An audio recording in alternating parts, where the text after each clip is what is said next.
నమస్తే, నేను అంకిత. అమెరికాలో దేవర కలెక్షన్స్ వర్షం కురిసిందని చెప్పొచ్చు. అయితే గతంలో ఎన్నడూ లేనటువంటి విధంగా ఇప్పుడైతే ఓపెనింగ్స్ జరిగాయనేసి అంటున్నారు. సో ఇది చూస్తే మొత్తం వచ్చేసి స్కామ్ అనేసి అంటున్నారు. అసలు నిజంగా వాస్తవం ఏంటి అన్న టాపిక్ పైన డిస్కస్ చేయడానికి నాతో పాటు సీనియర్ జర్నలిస్ట్ జగదేవ్ సార్ ఉన్నారు. ఆయనతో మాట్లాడదాం. Hi sir.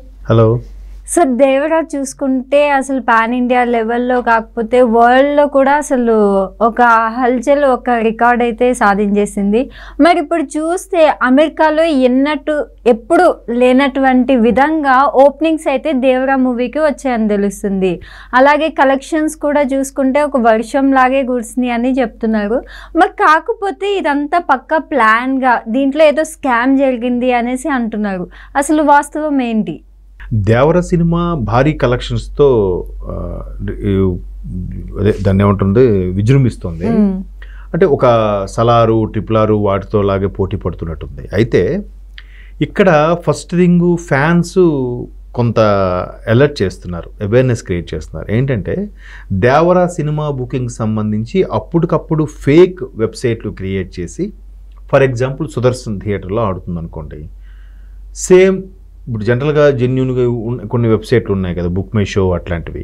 సో అటువంటి షో అవి ఆల్రెడీ వెల్ నోన్ సైట్స్ కాబట్టి దాంట్లో ఆల్రెడీ యాప్లు ఉన్న వాళ్ళు, లాగిన్ అయిన వాళ్ళు చేసుకుంటున్నారు, అది జెన్యున్.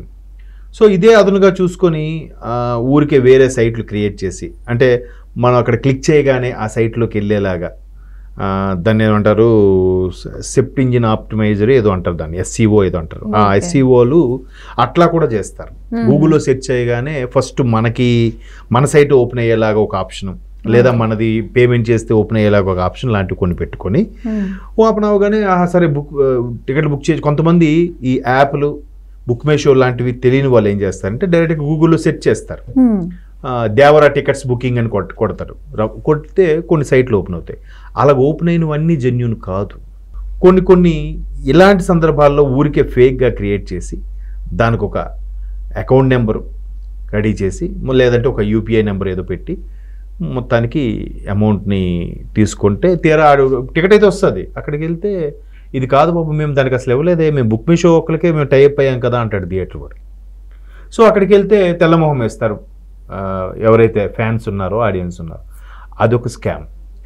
ఇక ఢిల్లీ అంటాను, ఓవర్సీస్లో జరిగింది ఏంటంటే, జనరల్గా థియేటర్ ఫుల్ అయితే వాళ్ళ రూల్స్ ప్రకారము ఒక 60% ప్రొడ్యూసర్స్ అండ్ త్రూ డిస్ట్రిబ్యూటర్ ద్వారా ప్రొడ్యూసర్స్కి వెళ్తుంది. 40% ఎగ్జిబిటర్స్కి కూడా వెళ్ళే ఆప్షన్ ఏదో ఉందంట. అది నాకు కూడా పూర్తిగా తెలియదు ఆ బిజినెస్ లావాదేవీలు అనేది. ఎందుకంటే ప్రొడక్షన్ను స్టార్ట్ చేసి ఆ సినిమా నిర్మాణం అవి జరగాలి, ఆ తర్వాత వచ్చిన బిజినెస్ చేయాలి అని అంటే ఆ నిర్మాత కానీ ప్రొడక్షన్ టీమ్ కానీ గట్టిగా ఉండాలి. బాగా వాళ్ళు ఆడిటింగ్ కూడా, ఆడిటర్స్కి ఎంత నాలెడ్జ్ ఉంటుందో అంత నాలెడ్జ్ ఉన్న వాళ్ళు ఆ బిజినెస్ చేయగలుగుతారు. అలాగా నాలెడ్జ్ ఉండి చేయాలని అంటే వాళ్ళకి థియేటర్స్ మీద పట్టు ఉండాలి, థియేటర్స్ యాజమాన్యం మీద గ్రిప్ ఉండాలి, అలాగే డిస్ట్రిబ్యూటర్స్తో కూడా మంచి సత్సంబంధాలు ఉండాలి, ఈ ఎగ్జిబిటర్స్తో కూడా మంచి సత్సంబంధాలు ఉండాలి. సో ఇక్కడ వాళ్ళ రూల్స్ ప్రకారం నేను ఇంతకుముందు కూడా ఎక్కడో చదివాను, 60% ప్రొడ్యూసర్కి వెళ్తే 40% డిస్ట్రిబ్యూటర్స్కి వెళ్తుంది అన్నట్టుగా, ఎగ్జిబిటర్స్కి వెళ్తుంది అన్నట్టుగా ఉంది. సో హాల్ ఫుల్ అయితే ఆ పర్సంటేజ్ వెళ్తుందట. ఫుల్ అయినా అవ్వకుండా చేయడము, కావాలని హౌస్ఫుల్ అని బోర్డు పెట్టడము, తీరా చూస్తే కింద రోలో, అంటే ఫ్రంట్కి ఉండే రోలు ఇలా చూడాలి సరిగ్గా. ఒక మనిషిని, ఇప్పుడు సినిమా మోర్ దాన్ బిగ్గర్ అస్, అంటే మనిషి కన్నా పెద్దది కదా. సో ఇట్లా చూసినప్పుడు ఇద్దరు స్క్రీన్ మీద మాట్లాడుతున్నప్పుడు ఒకరు ఇటువైపు చూసి ఇట్లా చూడాల్సి వస్తుంది ఫ్రంట్ రోలో ఉన్నవాళ్ళు. జనరల్గా వాళ్ళు మరీ తప్పదు రిలీజ్ రోజు చూసేయాలరా అని పిచ్చ ఫ్యాన్స్ ఉంటారు, అటువంటి వాళ్ళు ఎట్లాగా రో బుక్ చేసుకుంటారు. సో మిగతా వాళ్ళు జనరల్గా పైనుంచి రెండో రో మూడో రో అట్లా చూసుకుంటారు. సో అట్లా అది ఖాళీగా వదిలేయడం, లేదా కార్నర్ సీట్లు ఖాళీగా ఉంచేసి బయట మాత్రం హౌస్ఫుల్ బోర్డు పెడుతున్నారంట. పెట్టడం వల్ల ఏమవుతుందంటే హౌస్ఫుల్ అయిపోయింది అనుకుని వాళ్ళు రిటర్న్ అయిపోతారు. ఇక్కడ మాత్రం థియేటర్స్ హాల్ సీటింగ్ ఫుల్ అవ్వట్లేదు. అవ్వకపోతే ఎవరికి రావాల్సిన షేర్ వాళ్ళకి రాదంట. అప్పుడు ఆ ఎగ్జిబిటర్స్కి వెళ్ళాల్సిన షేర్ అనేది వెళ్ళదు సరిగ్గా ప్రాపర్గా. అప్పుడు డిస్ట్రిబ్యూటర్స్కి ప్రొడ్యూసర్స్కి బెనిఫిట్ ఉంటుంది. ఎందుకంటే డిస్ట్రిబ్యూటర్స్ మళ్ళీ థియేటర్స్ యాజమాన్యాలతో కాంటాక్ట్లో ఉంటారు, డిస్ట్రిబ్యూటర్స్తో ప్రొడ్యూసర్స్ కాంటాక్ట్ ఉంటారు. కాబట్టి ఇది కావాలని ఒక రకమైన స్కామ్ చేస్తున్నారని రీసెంట్గా విన్నాను నేను. అర్థమైంది నేను చెప్పిన కాన్సెప్ట్. మొత్తం ఫుల్ అయితే ఆ షేర్ ఎవరి షేర్ వాళ్ళకి ఇవ్వాల్సి ఉంటుంది. లేదు కొంతవరకే ఫుల్ అయితే ఆ థియేటర్ యజమాని ఏం చేస్తుంది, ముందు వాళ్ళు మెయింటెనెన్స్ ఖర్చు, పవర్ బిల్ అని కానీ అక్కడ ఉండే శాలరీస్ అన్ని తీసుకొని రిమైనింగ్ అనేది డిస్ట్రిబ్యూటర్కి ఇస్తాడు. లేదా నష్టమైతే బాబు కలెక్షన్ రాలేదు, నేను నీకు ఎక్కడి నుంచి ఇస్తానని అంటాడు. హాలు మినిమం దానికి లెక్క కూడా ఉంది. హాల్లో 10 మందో 8 మందో ఏదో లెక్క ఉంది. అంతమంది వస్తేనే హాల్ అంతా నిండిపోయినా పర్వాలేదు, మినిమం అంతమంది వస్తే కంపల్సరీ షో వేయాల్సిందేనట. మరీ అంతకన్నా తక్కువ వస్తే షో వేయాలని రూల్ ఎక్కడ లేదు. ఎందుకంటే వాళ్ళే ఒక్కడు టికెట్ తీసుకుని వెళ్ళాడు అనుకోండి, ఆ ఒక్కడి కోసం షో వేయలేరు కదా. అంత ప్రొజెక్టరు పవరు ఇవన్నీ ఒక్కడి కోసం బేర్ చేయలేరు కదా. వాడు కట్టిన 100 రూపాయలకి ఒక పూట కరెంటు బిల్లే కొన్ని వేలు వస్తుంది. సో అందుకు బేర్ చేయలేరు కాబట్టి అదొక రూల్ ఉందంట. సో ఇక్కడ ప్రొడ్యూసర్స్ ఏమైనా ఇట్లా ప్లాన్ చేశారా, లేదా థియేటర్స్ యాజమాన్యం ఏమైనా ప్లాన్ చేసిందా, లేదా మధ్యలో ఉండే డిస్ట్రిబ్యూటర్స్ అటు ప్రొడ్యూసర్స్కి ఇటు థియేటర్ యాజమాన్యానికి కూడా మంచిగా రిలేషన్స్ మెయింటైన్ చేయాలి, అందరూ లబ్ధి పొందాలి. ఇలాంటి పెద్ద పెద్ద స్టార్ హీరోస్ వచ్చినప్పుడే, స్టార్ హీరోస్ సినిమాలు వచ్చినప్పుడే 4 రాళ్ళు వెనకేసుకోవాలనే ఉద్దేశంతో ఈ విధమైన లిటిల్ బిట్ స్కామ్కి పాల్పడుతున్నారా అనే సందేహాలు అయితే ఉన్నాయి. ఇది రోమరా నిజంగా వాస్తవం తెలియదు.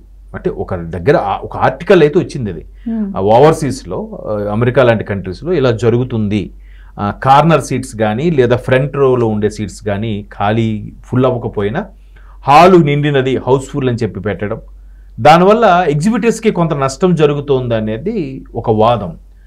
ఎలాగైనా ఇలాంటి బయటకు వచ్చేస్తాయి. ఇప్పుడు ఒక సినిమా అంటేనే 24 క్రాఫ్ట్స్, ప్రధానంగా ప్రొడ్యూసరు, ఎగ్జిబిటరు, డిస్ట్రిబ్యూటర్, వీళ్ళు అంటే బిజినెస్లో కీలకమైన పాత్ర వహిస్తారు. అవును.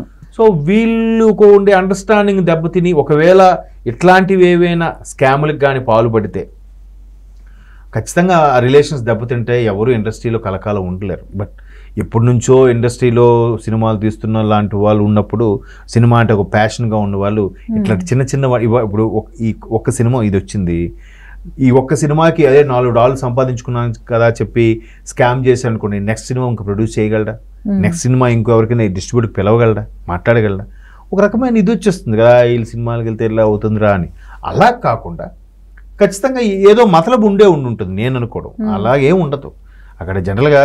మీరు అండ్ ఇక్కడ చూస్తే అమెరికాలో ఎప్పుడు లేనట్టు విధంగా ఈ మూవీకి మాత్రమే ఓపెనింగ్స్ కూడా అంత భారీగా జరిగాయి. మేబీ దాని ఎఫెక్ట్ కూడా అయ్యుండొచ్చు. ఎందుకంటే నిన్న మొన్న గ్రూప్లో కూడా పెట్టారు, మారిషస్లోను అండమాన్ దీవుల్లో కూడా, అండమాన్ అంటే మన కంట్రీస్, మారిషస్ దగ్గర కూడా అలాంటి దగ్గర, అంటే మారిషస్ సంథింగ్ ఏదో దీవులు, నాకు కరెక్ట్గా ఐడియా లేదు, అక్కడ కూడా ఈయన కటౌట్ పెట్టి థియేటర్ సినిమా వస్తే మన వాళ్ళు డప్పులు సేమ్ ఇక్కడ హైదరాబాద్లో ఎలా చేస్తారో అలా చేస్తున్నారు. అక్కడ ఒక ఆయన వీడియో కూడా తీసి పెట్టాడు. సో అట్లా అంత ఇమేజ్ ఉన్నప్పుడు ఆటోమేటిక్గా పైగా గ్యాప్ వచ్చేసింది. ఆయన సోలోగా పెర్ఫామ్ చేసి సినిమా చేసి 6 ఏళ్ళు గ్యాప్ వచ్చిందండి ఎన్టీఆర్ గారికి.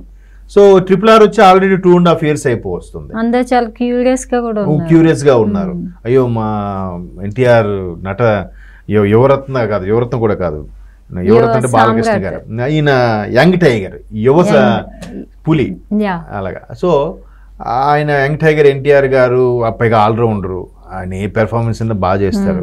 సో అంత ఏగర్లీ వెయిట్ చేశారు కాబట్టి అన్ని కలెక్షన్స్ వచ్చుంటాయి. కలెక్షన్స్ వచ్చినప్పుడు ఎట్లాంటి స్కాములు చేయడానికి కూడా ఆ ప్రొడ్యూసర్స్ ఎగ్జిబిటర్ స్థాయిలో తెలియకపోయినా కింద స్థాయిలో కూడా కక్కుర్తిపడి ఏదో చేయొచ్చు, ఏవో సైట్లు క్రియేట్ చేసి ఎట్లాంటివి. ఇలాంటివి చిన్న చిన్నవి జరుగుతుంటాయి. జనరల్గా పెద్ద పెద్దవి జరుగుతున్నప్పుడు ఇట్లాంటి చిన్న చిన్న మిస్టేక్స్ జరుగుతుంటాయి. పైగా ఇవాళ రేపు సైబర్ నేరాలు ఎక్కువైపోయాయి కాబట్టి వాళ్ళు కూడా జాగ్రత్తగా ఉండాలి. ఎందుకంటే రిలీజ్ అయిన మరుక్షణము వేరే ఐబాల్ అని ఏదో మూవీ రూల్స్ అని లాంటి సైట్లోకి వచ్చేస్తున్నాయి. DVD ప్లేయర్లో ఏవోటి బ్లర్ అయిన వాయిస్ అని లేకపోయినా ఐబొమ్మ. Yes sir. మరి అవి ఎన్నిసార్లు వాళ్ళని బ్లాక్ చేయించినా, ఎన్నిసార్లు IP అడ్రస్ ట్రేస్ అవుట్ చేసినా ప్రొడ్యూసర్స్ కౌన్సిల్ వాళ్ళు మళ్ళీ కొత్తగా పుట్టుకొస్తుంది కదా. సో అవి ప్రొడ్యూసర్స్ కనుక్కోవడానికి లేదు. వాళ్ళు ఎవడైనా వాళ్ళు పెంచే పిల్లని వాళ్ళే కట్ చేసుకోవాలనుకోరు కదా. చూద్దాం మరి ఇది స్కామ్ ఎంతవరకు కరెక్టు, దీన్ని ఏ విధంగా ఆ డిపార్ట్మెంట్ వాళ్ళు బయట పెడతారు, అక్కడ కూడా ఒక డిపార్ట్మెంట్ ఉంటుంది కదా, ఎలా పెడతారని చూడాలి.